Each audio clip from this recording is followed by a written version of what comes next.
할렐루야. 오늘은 14만 4천의 새 노래, 이렇게 제목을 정하고 함께 은혜 나누기를 원합니다. 사람들에게 있어서 가치관이 굉장히 중요해요. 가치관, 밸류. 가치관이라고 하는 것은 살아가면서 내가 중요하게 생각하는 것을 가치관이라고 말할 수 있죠. 사람은 이 세상을 살아가면서 무엇을 가장 중요하게 생각하느냐에 따라서, 그 가치관에 따라서 행동을 하게 되고, 그 행동함이 나중에 인생이 어떤 인생이 되고 나중에 인생이 어떻게 될 것인가를 결정하는 거예요. 그래서 가치관 세우는 게 너무 중요해요. 뭘 중요하게 생각하느냐, 이게 너무너무 중요하죠. 그래서 무엇을 중요하게 생각하느냐, 그의 가치관 정립을 우리가 잘해서 좋은 가치관을 세우면 그의 행동도 좋은 행동으로 그렇게 펼쳐지게 되고, 그래서 나중에 그가 책임져야 할 행동으로 인해서 축복도 되고 저주도 되고 그러는 거예요. 여러분, 이 세상을 살아가면서 정말 여러분들이 중요하게 생각한 게 뭐예요? 뭘 중요한 가치관으로 생각하면서 살아갑니까? 오늘 말씀 듣기 전에 먼저 우리는 이것부터 생각해 봐야 돼요. 내가 지금 중요하게 생각하는 게 뭐지? 뭡니까? 여러분의 가치관이 무엇입니까? 요한계시록은, 특별히 오늘 우리가 읽은 이 말씀은 우리가 어떠한 가치관을 가지고 살아가느냐에 따라서 영원히 거할 처소가 결정되어지고 있는 것을 보여주고 있는 그런 말씀입니다. 지금까지 우리가 살펴본 것은, 여러분, 우리가 하늘의 보좌에서 예수님께서 7 인봉을 받은 그 책을 받아서 하나씩 인을 떼는 것을 우리가 살펴보았어요. 7 인이 있는데 그 7 인을 다 떼고 마지막 7 인을 떼었을 때, 7번째 인을 떼었을 때는 그 다음에는 7 나팔을 가진 천사가 등장합니다. 그리고 7 나팔을 든 천사가 나팔을 하나씩 불 때마다 이 땅에 재앙들이, 놀라운 일들이 벌어지게 되는데, 그 7 나팔을 다 불고 마지막 7 나팔을 불었을 때, 그 7 나팔을 불었을 때 그 다음에 나타나는 것이 뭐냐면 7 대접의 재앙이 기다리고 있는 거죠. 근데 그 7 대접의 재앙이 쏟아지기 전에 12장, 13장, 14장까지가 삽입장으로서 그 7번째 재앙이 쏟아지기 전에 일어나는 사건들을 보여주는 거죠.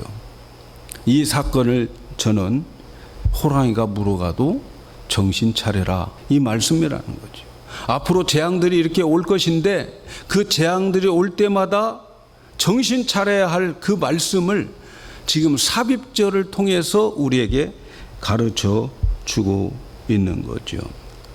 그래서 12장에 보면 하늘에서 붉은 용이 이 땅에 나타나는 것을 보게 되는데, 그 붉은 용이 해산하는 여인을 삼키려고 그러는 거죠. 근데 그 여인이 바로 교회다, 이렇게 말씀을 드렸어요. 그래서 이 땅에는 전쟁이 있는데 사실은 교회와 그리고 보이지 않는 그 붉은 용을 옛뱀, 마귀, 사단 이렇게 말하는데, 그 붉은 용과 교회와의 싸움인 거예요. 전체가 다 지지고 볶고 하지만 결국 하나님 입장에서 볼 때는 이 싸움은 교회와 사단과의 싸움, 붉은 용과 여인의 싸움인 거죠. 그래서 이 여인을 없애려고 이제 붉은 용이 여인의 뒤에서 막 입으로 물을 토해내는 거예요. 입으로 물을 토해내는, 세상의 모든 유혹을 다 토해내는 거지. 그런데 그 토해내는 그 물을 땅이 그 물을 다 받아 흡수해버리고 또 하나님이 도우셔서 교회가 견디게 되는 거죠. 그러니까 이 붉은 용이 화가 나가지고 모래밭에 서서 씩씩거리면서 이 여인을 쳐다보고 있는 거죠. 그리고 13장으로 와가지고는 그 붉은 용이 두 짐승을 불러내는데 하나는 바다에서 올라오고 하나는 땅에서 올라오게 되더라는 거죠. 바다에서 올라오고 땅에서 올라온 이 두 짐승에게 사단은 자기가 가지고 있는 이 세상의 권세를 다 그들에게 주어요. 정치, 군사, 경제 이 모든 것들을 그들에게 주게 되고 그리고 이 두 짐승 바다에서 올라온 짐승이 더 파워풀하고 좀 있다가 땅에서 또 짐승이 올라오게 되는데 이 땅에서 올라온 짐승은 바다에서 올라온 짐승의 힘을 받아가지고 그 힘을 의지해서 이 여인을 괴롭히게 되는 거죠. 그래서 이 땅에서 나오는 이 짐승 그리고 바다에서 올라온 이 짐승은 바다에서 올라온 짐승은 이 정치, 경제, 군사 이 모든 것을 다 쥐고 있는 거예요. 그리고 땅에서 올라온 이 짐승은 바다에서 올라온 짐승을 등에 업고 그가 하는 짓이 뭐냐면 거짓 선지자 노릇을 하는 거예요. 이 둘 다의 목적이 뭐냐면 거짓 선지자가 또 이 바다에서 나온 짐승과 함께 자기들을 숭배하라는 거예요. 그래서 이 세상이 두 짐승을 숭배하게 되는 거예요. 그래서 두 짐승에게 매여가지고 이 두 짐승이 가지고 있는 파워가 세상에 있는 모든 능력이에요. 교회가 당할 수가 없어요. 이길 수가 없어요. 그 짐승의 이름이 바로 666인데 그 666이 누구냐? 666은 사람의 숫자인 거죠. 근데 사람의 숫자가 셋이 모였어요. 삼위일체 흉내를 내는 거예요. 자기들이 똘똘 뭉쳐가지고 이 세상에 있는 파워를 다 가지고 있어서 그래서 이 사람들이 결국은 세상에 있는 교회를 다 무너뜨리려고 하는 거예요. 세상 교회 무너뜨리려고 하는 거예요. 그들의 목적이 뭐냐? 이 짐승한테 숭배하도록 하는 거예요. 짐승 숭배하라. 여러분 다니엘 시대 때에 느부갓네살 왕이 신상을 만들어 놓고 나에게 절하라. 절하지 않으면 다 죽는다. 바로 그 짓을 이 짐승이 하고 있는 거예요. 결국은 666표를 받기 위해서 정치, 경제, 군사력 이 모든 것을 다 쥐고 있는 이 짐승에게 절을 하게 되는데 그 짐승이 누구냐? 그때 당시에 로마 황제들이라는 거죠. 그래서 로마 황제에게 절을 하게 되면 각 지역마다 우리가 앞에서 살펴봤죠. 각 지역에 있는 7도시들, 7교회들에게 편지할 때에 아시아에 있는 교회들이 하는 게 뭐예요? 그 지역에 로마 황제 신전을 만들어 놓고 그 신전에 와서 기도하고 신전에 와서 숭배하고 그러면 이제 교황청에서 황제 숭배했다고 하는 인증서를 발급하는 거예요. 그러면 그 인증서를 가지고 그 도시의 조합에 가입할 수 있는 조건이 되어지는 거예요. 그래서 황제에게 절하고 인증서 받고 그 받은 인증서 가지고 조합에 가입해서 먹고 사는데 문제없게 되어지는 거죠. 바로 그 짐승이 바로 누구냐? 바로 교황이다. 제가 말씀을 드렸죠.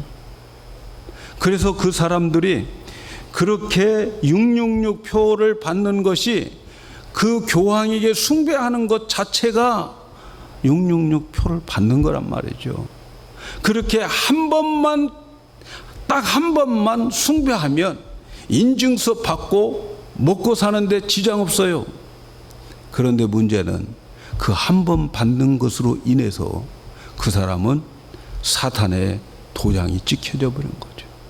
사단에게 속해져 버린 거예요.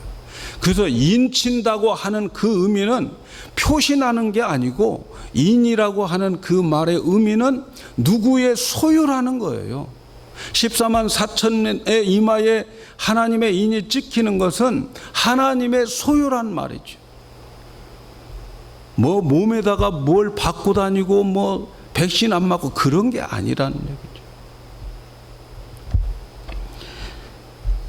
세상은 이러한 긴장감 속에 있게 된다는 거죠. 이제 주님 오실 때 가까워지면 이 세상은 이러한 긴장감 속에서 살아가게 되는데, 이런 상황 속에서 그 사람의 생각이 어떤 것을 중요하게 생각하느냐에 따라서 행동이 달라지는 거예요. 다시 말하면 그 사람의 가치관에 따라서 삶의 모습, 삶의 행동이 달라지는 거예요.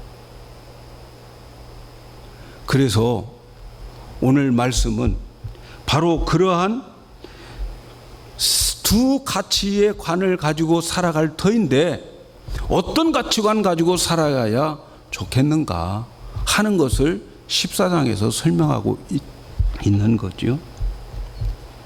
어떤 사람은 세상에서 편리하게 살아가기 위해서 이 세상 살려면 할 수 없어.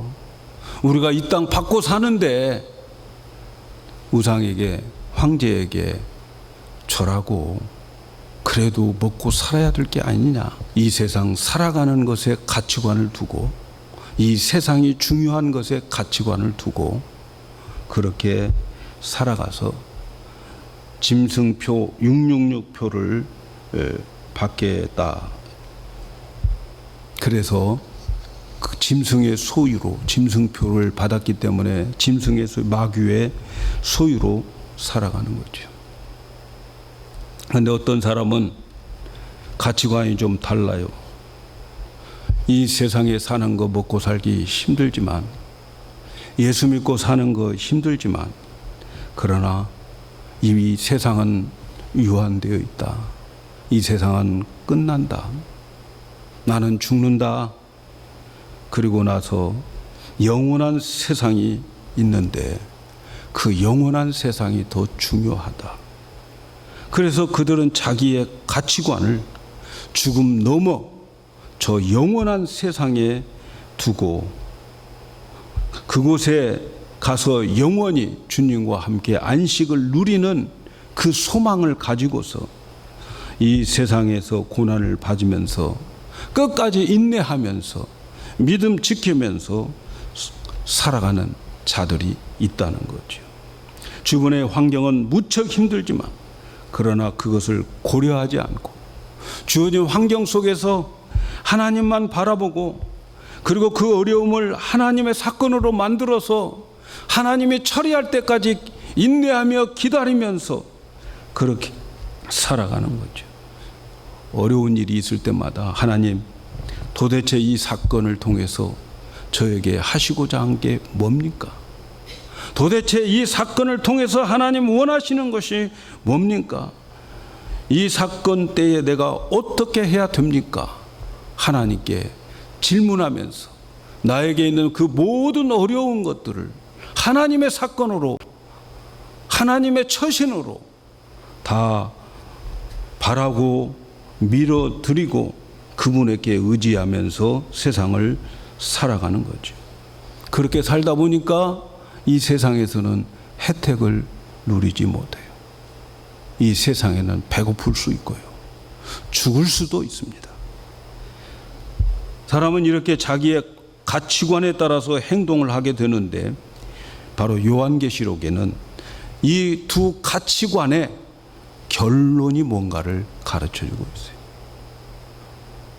어떤 가치관을 가지고 살아가느냐에 따라서 그 결론이 요한계시록 14장에서 보여주니까 앞으로 15장부터 나오는 그 재앙의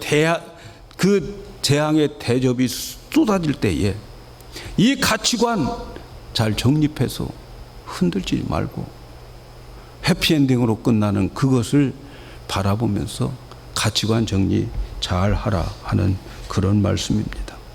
그래서 오늘 요한계시록 14장은 정말 우리가 어렵고 힘든 세상, 우리에게 고난과 어려움 사건들이 있는데 그러한 가운데에서 승리한 사람들의 모습을 먼저 보여주는데 그 사람들이 14만 4천이라는 거예요. 말씀드렸죠. 14만 4천은 숫자적으로 문자적으로 해석하는 게 아니라고요. 14만 4천은 구원받는 사람들의 총수를 말하는 거예요. 구원받은 모든 사람들을 14만 4천이라고 말하고 있고, 그리고 그 14만 4천이 하늘에서 새 노래를 부르고 있더라. 새 노래를 부르고 있다. 그리고 좀 더 읽어나고 다음 주에 생각해 볼 곳에는 9절부터 어떤 사람이 나오냐 이런 말씀이 9절에 가서 보면 다른 가치관을 가진 사람이에요.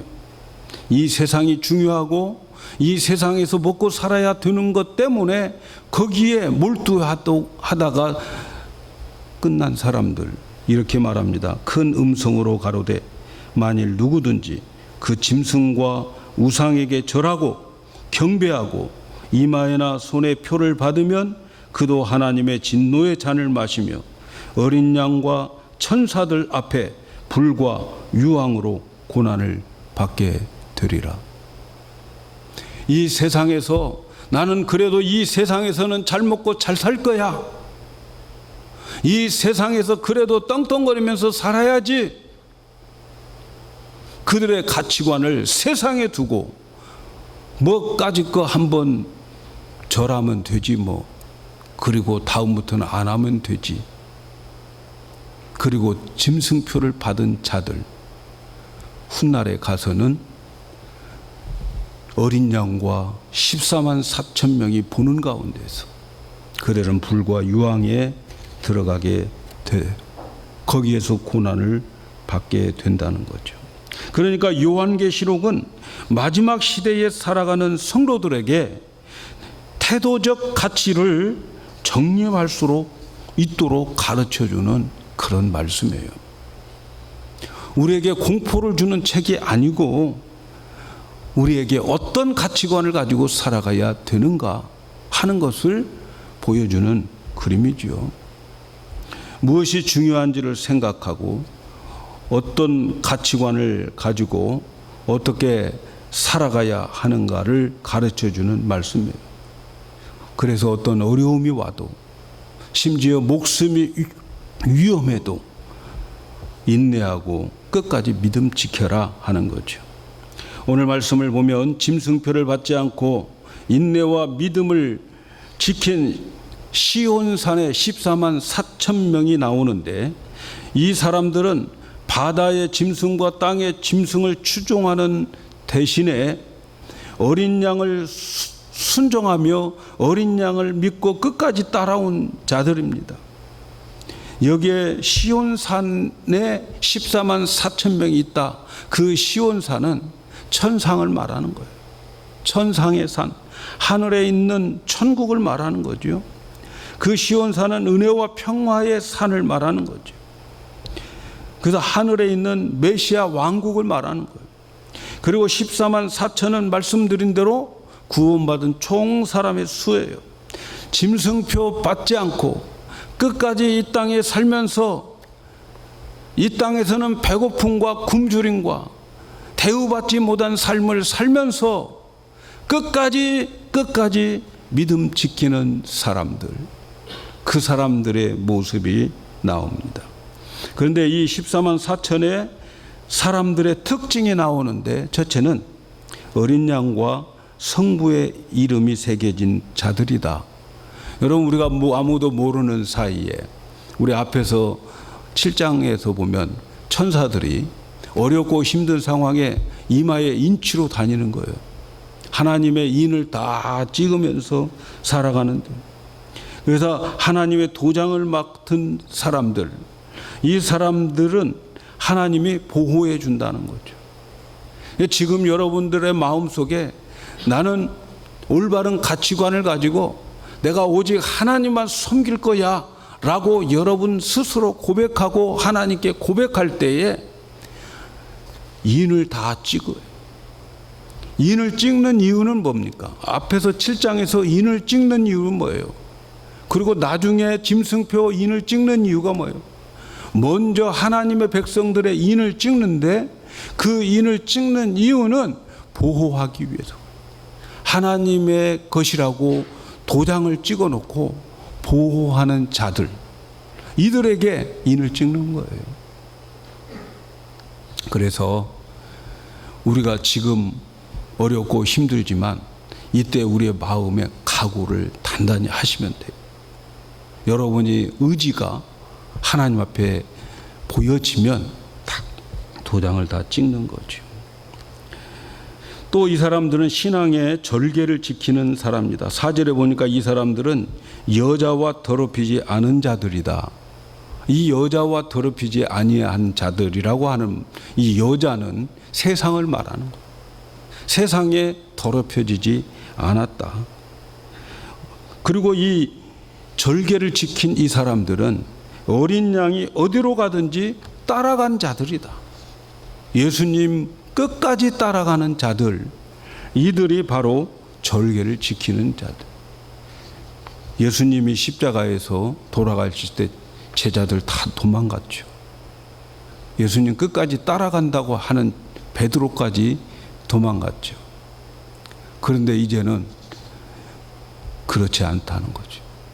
예수님 가는 데까지 끝까지 가는 이들 가리켜서 절개를 지킨 자들이다. 어디로 가든지 따라가겠나이다. 어렵고 힘들 때에, 편안할 때는 그런 거 없어요. 어렵고 힘들 때. 아직 요즘은 그런 거 없어요. 우리는 아직 살만합니다. 아직 편안해요. 그러나 이보다 더 어려울 때가 올 겁니다. 그리고 그 입에는 거짓말이 없는, 흠이 없는 자들이다. 이렇게 말해요. 거짓이 없어요. 하나님 앞에 거짓이 없어요. 위선이 없습니다. 14만 4천 명들은 거짓이 없는다. 근데 이 거짓이 없다고 하는 이 말이 우리가 흠이 없다는 말이 아니에요. 여러분, 같은 요한이 요한일서에서 만일 우리가 죄 없다 하면 스스로 속이고 또 진리가 우리 속에 있지 아니할 것이요, 이렇게 말했어요. 똑같은 요한이에요. 근데 여기서는 거짓이 없고 흠이 없는 자라. 여러분, 우리 거짓 없고 흠 없는 자가 누가 있습니까? 이 세상에 아무도 없어요. 그렇지만 성도들은 그렇게 거짓 좋아하고 흠이 있고 이런 것을 계속 죄 짓는 것을 좋아하는 자가 아니라는 뜻이죠. 성도가 죄 짓는 것 아무런 느낌 없이 죄 짓고 있는 건 성도가 아닌 거예요. 우리가 거짓 있고 흠이 있고 죄를 짓고 이럴 때마다 괴로워하는 자들이 바로 성도라는 거죠. 그런 자들을 말하는 거죠. 여러분, 우리는 정말 이 강한 이 세상을 살아가면서 666의 강한 이 세상을 살아가면서 죄 안 질 수가 없어요. 너무 약해요, 우리는. 그러나 죄 짓고 괴로워합니다. 그리고 주님 앞에 나와서 또 고백합니다. 그런 모습을 말하는 거죠. 그래서 이들에게는 영원한 복음을 가지고 있어요. 이 복음이라고 하는 말이 여기에 좀 나오는데, 유앙겔리온. 원래 이 로마의 그 황제가 백성들에게 보내는 편지가 유앙겔리온. 백성들이 받는 편지는 항상 굿니우스였어요. 황제가 백성들에게 편지를 할 때는, 자, 이번에는 세금을 면제해 줍니다. 이번에는 실업자금을 얼마 준다. 이런 것이 그들에게는 항상 복음이었어요. 그런데 요한은 이 유한겔리온을 여기다 쓰는 거예요. 진짜 복음은 하늘에 있다는 거죠. 영원한 복음이라고 말해요. 영원한 복음. 이 세상에서는 모든 기쁨 이런 것들은 시간 지나면 다 식어져요. 오늘 기쁜 일이 있으면 열흘이 있으면 다 기쁨 사라져요. 그러나 영원한 기쁨의 소식, 영원한 복음은 변치 않습니다. 이 영원한 복음에 목숨을 걸고 이 영원한 복음에 가치를 두고 살아가는 자들이 바로 14만 4천 명이라는 거죠. 근데 말이죠, 이 사람들에게 새 노래를 하고 있다는 거예요. 14만 4천 명, 그러니까 구원받은 사람들이 새 노래를 하고 있는 것을 봅니다.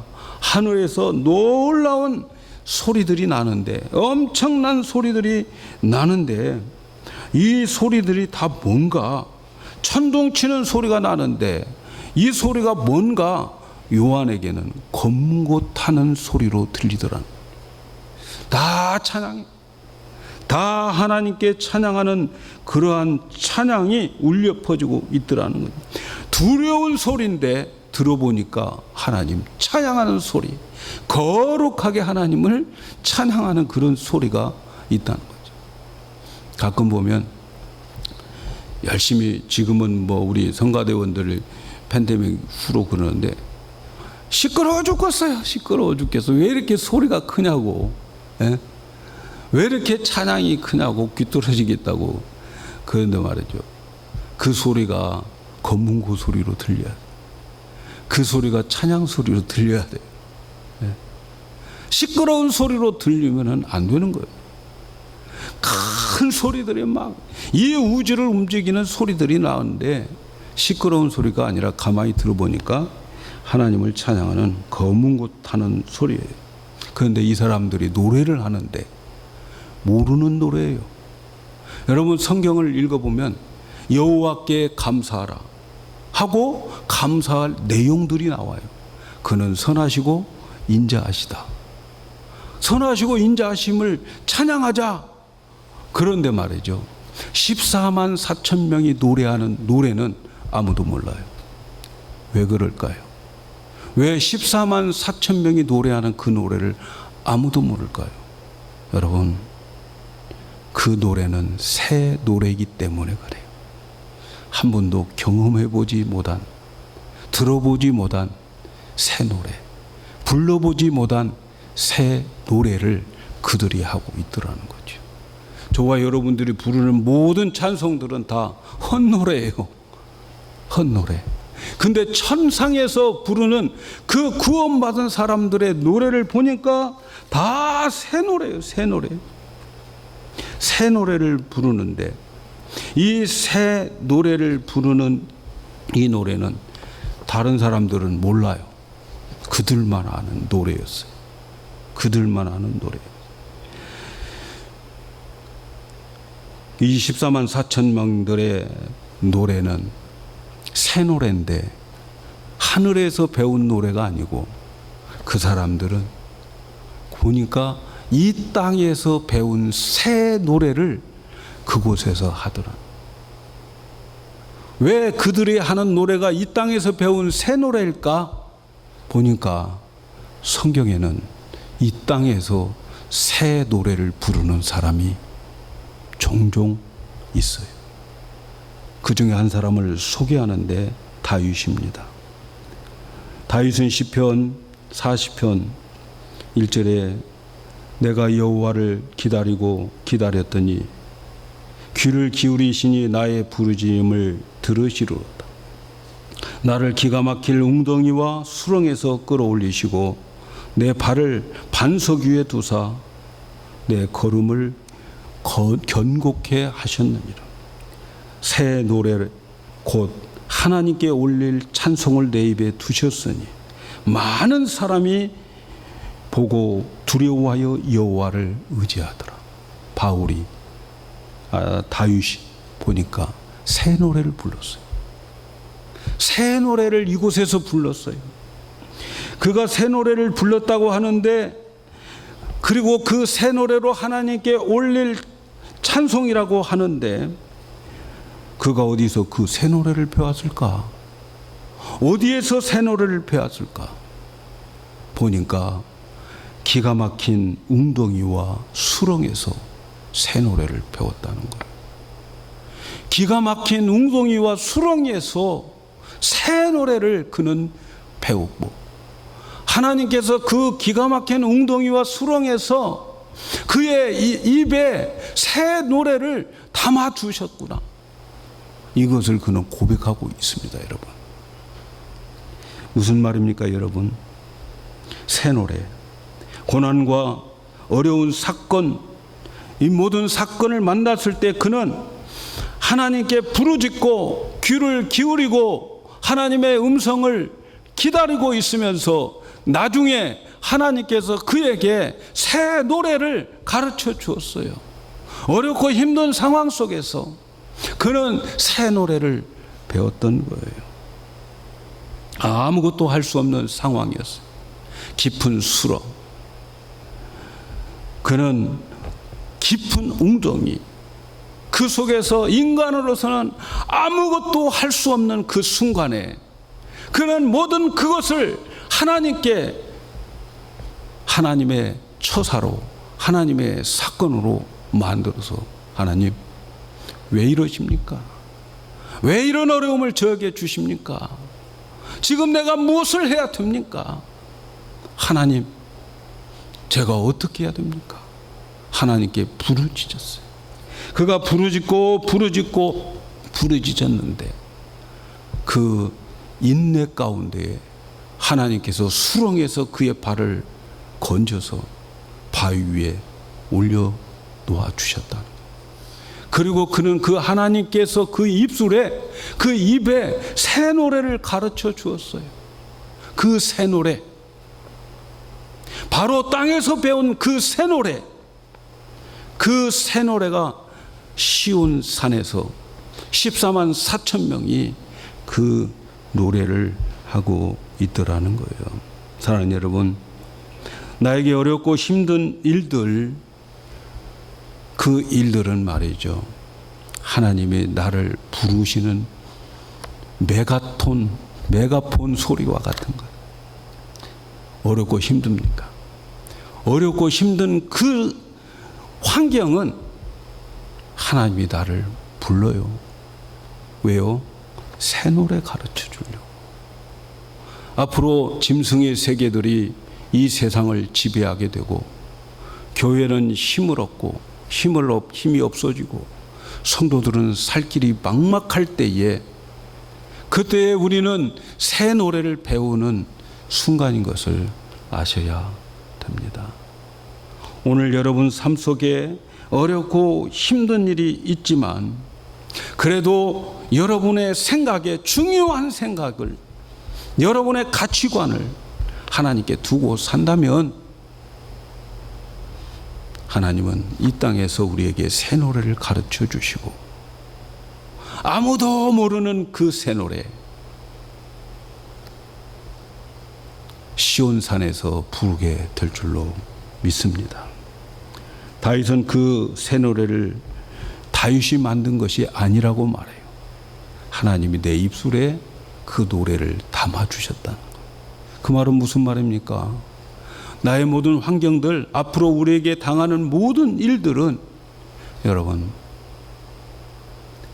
하나님이 다 해결해 주시고, 우리는 끝까지 주님만 바라보고 끝까지 믿음 지키고 인내하고 그렇게 살아가게 되면 마지막 우리에게 새 노래를 가르쳐 주시고, 세상에서 사람들이 모르는 그 노래를 우리는 부르게 될 줄로 믿습니다.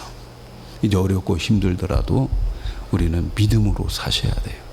여러분, 신앙생활 쉬운 게 아니에요. 신앙생활 우리가 한가하고 평화롭게 하는 그런 시기가 기다리지 않습니다. 이제는 지금부터 우리의 마음의 가짐을 잘 하시고, 그리고 우리의 가치관을 잘 정립하셔서 어떤 어려움이 와도 끝까지 인내해야 돼요. 한 번만 절하면 되는데도 절하지 않고 끝까지 믿음 지켜서 시온산에서 새 노래를 부르는 14만 4천 명 되기를 예수님